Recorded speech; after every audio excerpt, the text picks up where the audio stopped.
A very good morning, students. As we have started with the 10th standard science, biology chapter, heredity and evolution. So in our previous classes, we have discussed what is the meaning of heredity and what is the meaning of genetics, who is known as father of genetics, Mendel's experiments, that all we discussed in our previous classes. So we completed half of the chapter. So let us learn another half of the chapter, that is about the evolution. Right? So students, right from 8th standard you people are learning. You have learned about the evolution. So what is evolution? See how they have kept heredity with evolution, because what is heredity? Transfer of characteristics from one generation to another generation, right? So is there transferring of the characteristics all are same? No, there might be some changes in the DNA, right? So what changes takes place between generation to generation? It may be carried to the many generations and you may get some new characteristics. So that is nothing but we are going to call it as a evolution. So how much time it takes, students? It takes many generations, nothing but thousands of years, millions of years it takes, right? So we can explain evolution as it is one slow and a gradual progress, right? It's a slow process. Gradually, slowly, step by step you find the progress from simple organisms to complex organisms, right? So in the 8th standard already you have learned how was the situation when Earth took place, right? So when Earth was born, like it was a hot ball, we used to explain, right? So gradually how the climatic changes took place. When the climatic conditions were favorable for the organisms to lead the life, then the life originated on the Earth.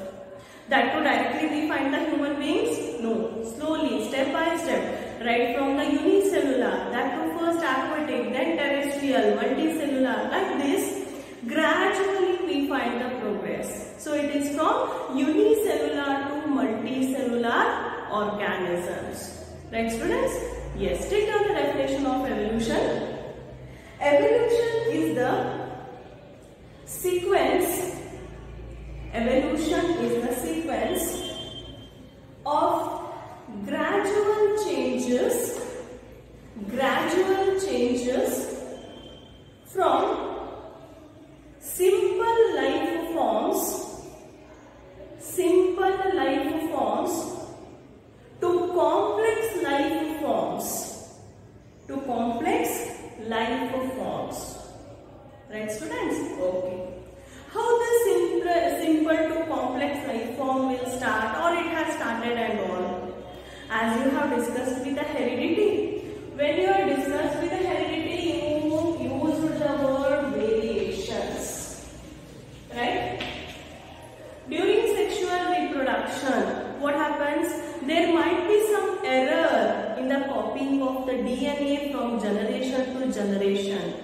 So that error, nothing but it is a variation. So that variation after many generations, it leads to the different characteristics, and that we are going to call it as a evolution. Right, students?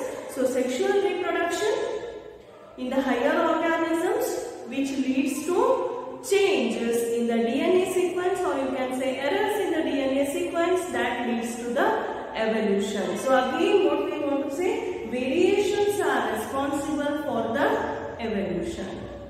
Right, students? Okay. So to understand the evolution, variations, how the new species used to form, the scientists, they have given few illustrations. With the help of the illustrations, now we are going to learn about the variations and how it leads to the evolution. Right? The first illustration to tell us about the evolution. Yes, there is one area. The area was full of bushes, full of plants, small, okay. So green colored plants. In that area, as just now we said, because of the sexual reproduction as well as in the DNA error, what happened? Two colored beetles were there. One is with the red color and one is with the green color. Okay, so can I write it here if the color is not distinguishable? This is the red, this is the green. Alright, so this was the condition. Here for our illustration we have taken the group of 12 beetles. The group of 12 beetles, just for example. In these 12 beetles, one beetle is green in color, other all are red. Means how can you take? Only few beetles are green in color, other all are red in color. Okay. So if these beetles will sit on the plants, the green colored leaves, what happens? Green is not clearly distinguishable, but red is clearly we can see. So if the crow or if any birds will eat these beetles, which is clearly visible to this crow, the red colored beetles are easily visible. So what it will start? It has started eating only the red colored beetles. Green, what happened? Background green colored leaf is there, so it is not distinguishable, so it remained as it is. Okay. Next generation, what happened, students? Green colored beetles number increased as the red colored beetles number decreased, because that bird go on eating the red colored beetles. So what happened? Red colored beetles generation reduced, the number of red colored and green color started increasing. So this is the second situation. Second instance, the next generation. After that, what do you expect? The red colors all eaten by the crow or the bird, and see, compared to this one, here green color are more, red are less. Okay? At last, what happens, students? The crow or that bird, it has eaten all the red colored beetles, and here which color are remaining? Green colored beetles are remaining. Right? So, hope you remember 8th standard we have discussed Darwinism. What Darwin said? Natural selection, survival of the fittest. Right? Who has adjusted to the nature? Green has adjusted to the nature, it has made some adaptations, so green can survive. It is selected by the nature, which is not adjusting to the nature, nature will not select. The natural selection, hope you remember. And we have discussed survival of the fittest, which is fit, which is capable will survive, which is not capable, nature will not select that. Right? So Darwinism comes here, we can say this is survival of the fittest, and survival, how it has occurred? Because of variations. Because of variations, two colored beetles are there. So while transferring the DNA, suppose if it is any change, green colored occurred and green colored survived, and that generation continued in the nature. So this is the first situation, students, or you can say this is the first illustration. Okay? Yes, students, coming to the second situation. See, here is one again same area with a full of bushes, but in the bushes all are red colored beetles. All are red colored beetles. As they reproduce within themselves, again what happened? Because of the DNA error, one beetle has turned into blue color. This is blue. So one beetle means beetles have turned into blue color, other all are red in color. Okay. So as the generation goes, this continued, and many are red colored and few are blue colored, like that. In that area, what happened? I'm not talking about the crow now. One elephant, it has stamped on some bushes, some plants. Where it has stamped, no students, the bushes were with a full of red colored beetles. Can you understand? Accidentally, it is not purposely, right? These are all the accidental situations. So accidentally, where it has stamped, no,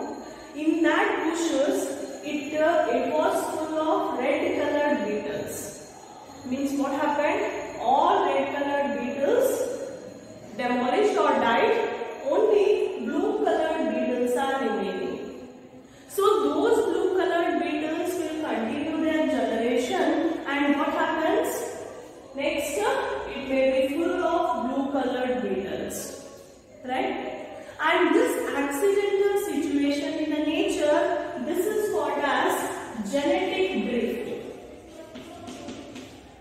This is called genetic drift. Here what happened? Eating the beetles by the birds, this is all natural. This is not natural, this is accidental one. Imagine, suppose it used to stand on the blue color, right? What happens? Blue color won't be there, only red color will continue, right? So like this, whatever accidental situations happens in the nature, and the specific type of genes will continue, and that is called as the genetic drift. Hope you are understanding, students. Take down one line for the genetic drift. The change in the frequency of some genes in a population which provides diversity without any survival disadvantage is called genetic drift. What happened in the third situation? We are not bothered about the colors. Don't worry about the green color, red color, crow and all. Just imagine there is one area. The area with the bushes, green plants with the beetles. The beetles were supposed to take the food from the green plants.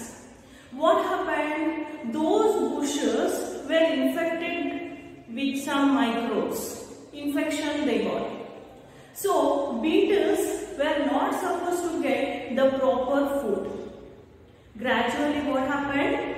They started becoming weak, thin, lean, whatever you say. They started becoming thin, right? So nothing but we can say it is a nutritional deficiency.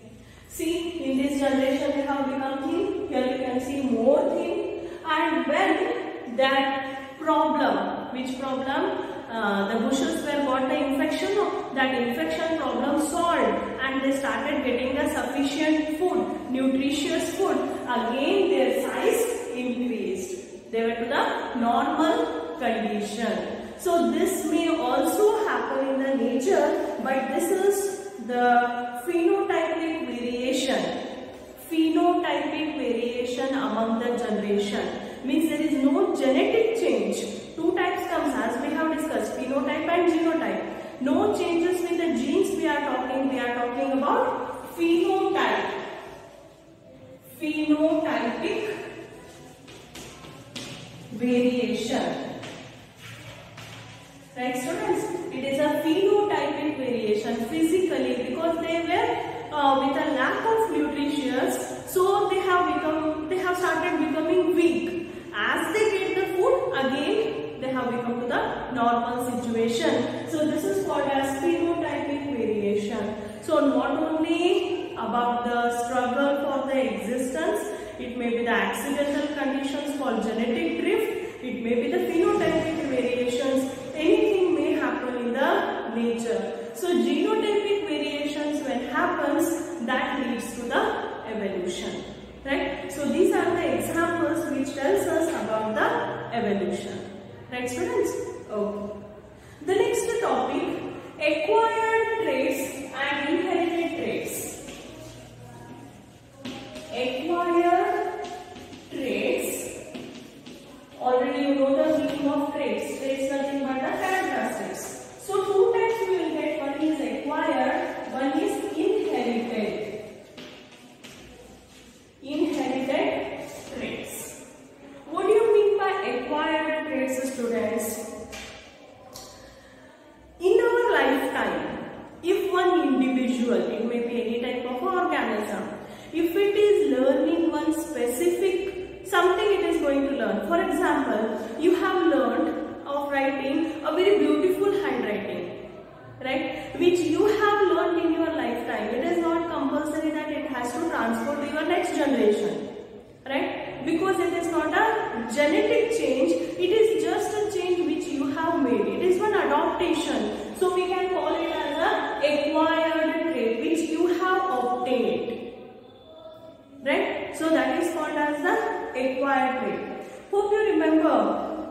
8th standard we have learned one mice example which August Weismann has explained. What happened? Mice, imagine this is a mice with a tail. Tail is the natural one, right students? So what he did, he used to cut the tail and allow this mice for reproduction, right? So this, what happened? You are expecting that in the next generation tail should not be there. No, it is there. He tried it for 22 generations. At last he got the result that mice with a tail. Means cutting the tail is one newer character you have made. It is not in its genes. What is there in its genes? The genes are with the tail. Although you cut and allow it for the reproduction, it is getting the tail. Right students? So what are acquired traits? Organism, any organism which will learn something in its lifetime, right? Which you are getting. So that is called as the acquired trait. What is inherited trait? Yes, it is a genetic one which will transfer from parents to their offsprings. For example, hair color. You might have seen some families with a brown color, reddish color, dark black color, or it may be the eye color, green, purple. So different colors you will get. It may be their body structure. What happens? These are all responsible as their DNA, their genetic one. So we are going to call these as the inherited traits. So we are making traits, the characteristics as the two types of students. One is acquired traits, one is inherited traits. Acquired traits nothing but organism which will learn in its lifetime. That is acquired one. Inherited means the characteristics which are transferring from generation to generation, from parents to their offsprings are called as inherited traits. Okay, hope you are understanding. So this much is about the beginning of the evolution with some illustrations. As you know, origin of the life on the earth, which is said by the Charles Darwin. Darwin is the one who has done many experiments to prove about the evolution, and he said us about that. Right? Origin of the life on the earth. This is said by the scientist Haldane. Many experiments he did. He said that life must have arisen from the primitive earth form because of the collection of chemicals. This is said by the Haldane, and another scientist, even Haldane only, he said that first he used to get the atoms, combination of atoms as the molecules into the simple inorganic to complex inorganic, then simple organic, complex organic, then the cell. Like that the journey started on the earth. They explained about the origin of life on the earth. Right? Still more things are there students about the evolution which we have to discuss. So we'll start it in our next class. Okay? Please go through the textbook, read it once. If you have any doubts, we can discuss. Okay? Thank you.